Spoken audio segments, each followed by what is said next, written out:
Bharatiya Janata party Vemanapalli మండల అధ్యక్షులు ఏటా మధుకర్ ఆత్మహత్యకు కారకులైన మాజీ జెడ్పీటీసీ రుద్రభట్ల సంతోష్ కుమార్ తో పాటు ఇతర కాంగ్రెస్ నాయకులను కాంగ్రెస్ పార్టీ నుంచి బహిష్కరించాలని బీజేపీ రాష్ట్ర కార్యవర్గ సభ్యులు కొయ్యల ఏమాజీ డిమాండ్ చేశారు। ఈ సమావేశంలో బీజేపీ మాజీ జిల్లా ఉపాధ్యక్షులు పులగం తిరుపతి, సీనియర్ నాయకులు గోవర్ధన్, జిల్లా కౌన్సిల్ సభ్యులు శ్రవణ్ కుమార్, ఎస్సీ మోర్చా జిల్లా కార్యదర్శి కాలేపల్లి నవీన్ కుమార్, ఎస్సీ మోర్చా జిల్లా కార్యవర్గ సభ్యులు నర్సింగ్, బీజేపీ పట్టణ ప్రధాన కార్యదర్శి అరవింద్ పాల్గొన్నారు। వేమనపల్లి మండల అధ్యక్షులు ఏట మధుకర్ గారు చనిపోయి ఈ రోజుకి 8 రోజులు అవుతుంది। కానీ నిందితులను అరెస్ట్ చేయడంలో పోలీసులు పూర్తిగా విఫలమైందని చెప్పేసి మేము భావిస్తాము।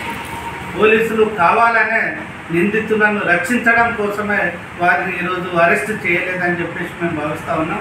మరి నిందితుల్లో ముఖ్యమైనటువంటి నిందితులు రుద్రభట్ల సంతోష్ కుమార్, మాజీ జెడ్పీటీసీ మరియు కాంగ్రెస్ పార్టీ మండల అధ్యక్షులు సాబీర్ అలీతో పాటు ఇంకా కొంతమంది ముఖ్యమైనటువంటి వాళ్ళంతా కూడా స్థానిక ఎమ్మెల్యే గడ్డం వినోద్ గారి యొక్క ఫామ్ హౌస్లో హైదరాబాద్లో తలదాచుకున్నారని చెప్పేసి మాకు విషయం అర్థమవుతూ ఉంది।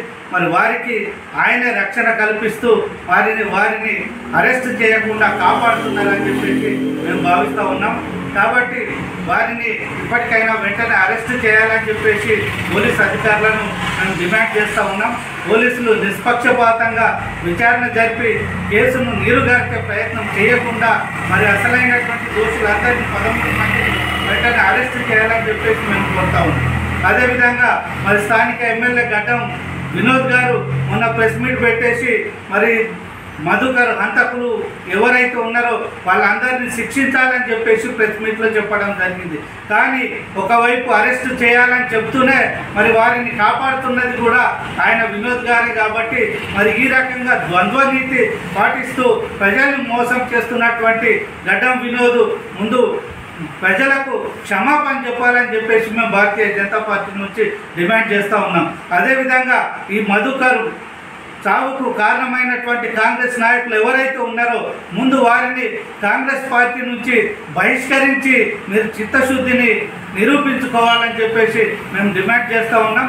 మరి ఈ రకంగా వారిని ఒకవైపు కాపాడుకుంటూ మరి ఇంకొక వైపు ప్రజల సానుభూతి పొందడానికి వారిపైన చర్య తీసుకోవాలని చెప్పేసి మరి డ్యూయల్ రోల్ పోషించడం అనేది సరైనటువంటి పద్ధతి కాదని చెప్పేసి వినోద్ గారిని హెచ్చరిస్తూ ఉన్నాం। మీకు ఇప్పటికైనా చిత్తశుద్ధి ఉంటే బాధిత కుటుంబాన్ని ఇప్పటి వరకు మీరు ఎందుకు పరామర్శించలేదు అని చెప్పేసి మేము ప్రశ్నిస్తూ ఉన్నాం।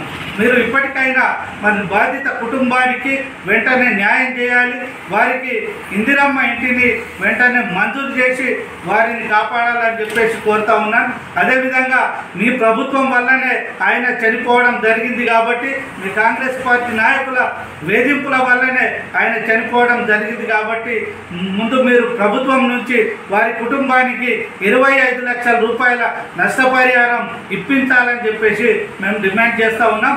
మీరు పోలీసులు మీరు నిందితులను కాపాడితే వారిని అరెస్ట్ చేయకపోతే మరి సిపి కార్యాలయాన్ని ముట్టడిస్తాం, ఎమ్మెల్యే కార్యాలయాన్ని ముట్టడిస్తామని చెప్పేసి హెచ్చరిస్తాం।